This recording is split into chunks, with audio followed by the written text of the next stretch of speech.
En effet, le dimanche matin 1er Chaban 1301 de l'Hégire, ici à Yoff, le saint maître Seydina Limamoulahi lança à l'âge de 40 ans son appel à l'endroit des hommes et des djinns, se déclarant être le Mahdi attendu à la fin des temps pour la restauration de l'orthodoxie musulmane.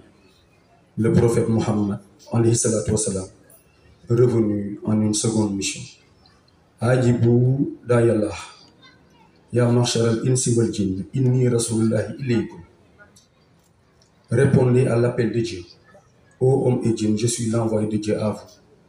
Seydina Limamullah al-Mahdi proclama partout qu'il était investi de la mission de prophète, messager de Dieu, et s'est mis à enseigner des conceptions et pratiques culturelles qui à l'époque étaient révolutionnaires, mais pourtant d'une parfaite orthodoxie religieuse.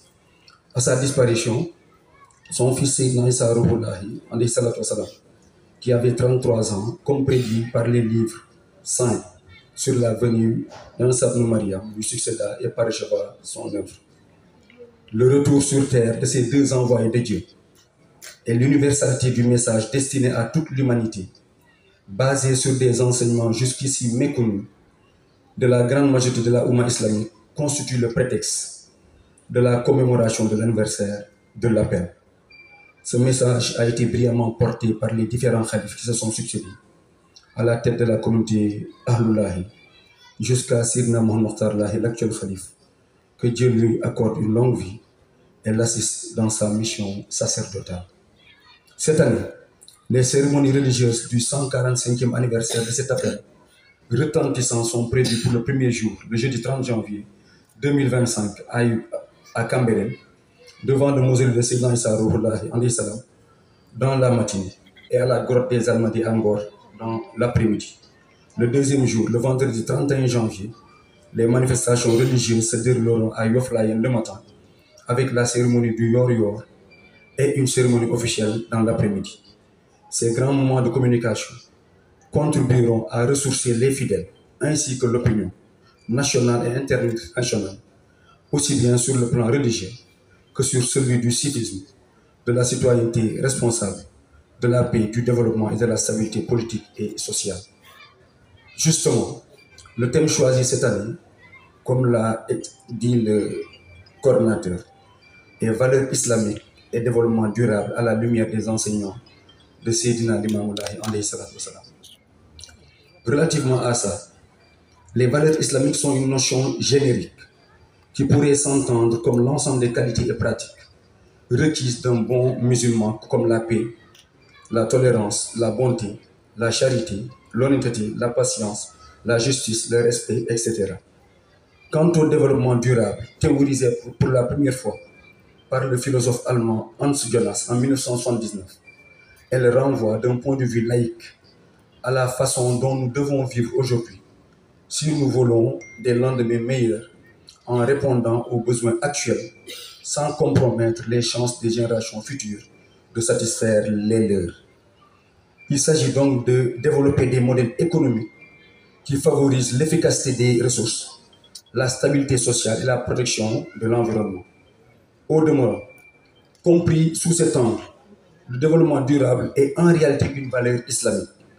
En effet, l'islam ne conçoit pas le développement que du point de vue matériel, mais d'un point de vue plus englobant, mettant en parfaite congruence des considérations certes matérielles, mais également spirituelles, sociales, environnementales pour un équilibre global et harmonieux.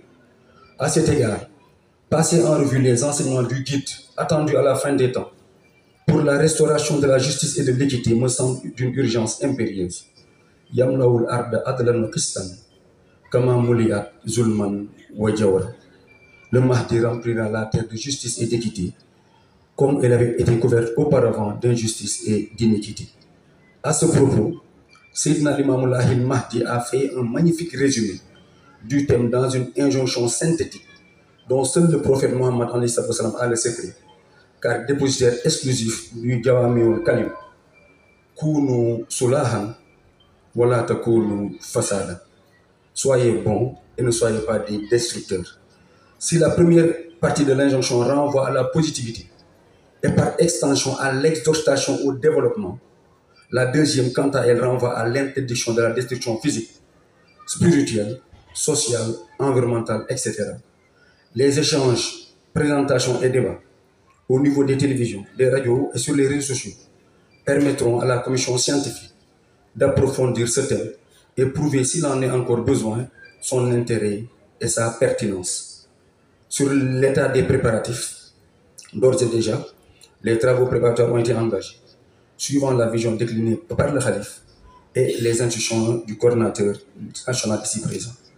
Sous son autorité, le bureau du groupement central des Layènes, en relation avec la fédération des Daïrs, les commissions mises en place et les associations phares de la communauté, s'est alors organisé en vue de la réalisation des objectifs, notamment la rationalisation des dépenses, l'identification des suivis des travaux, un bon suivi des plans d'action, une bonne coordination avec les services de l'État et des tournées de mobilisation des ressources financières.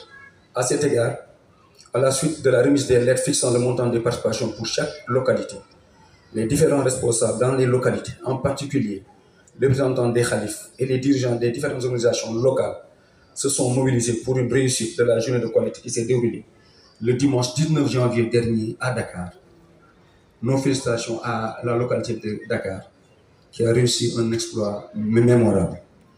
Les préparatifs de cette année ont été également marqués par l'organisation. Les préparatifs de cette année ont été également marqués par l'organisation d'un CRD sous la conduite du gouverneur de Dakar ce matin même, qui nous a permis d'identifier les besoins dans tous les domaines. Et des assurances ont été faites pour leur satisfaction, pour la logistique, la santé, l'hygiène, la sécurité, l'environnement, les télécommunications, les infrastructures et l'assainissement, avec un suivi particulier pour ces deux derniers domaines, en relation avec respectivement l'AGERU et l'ONAS.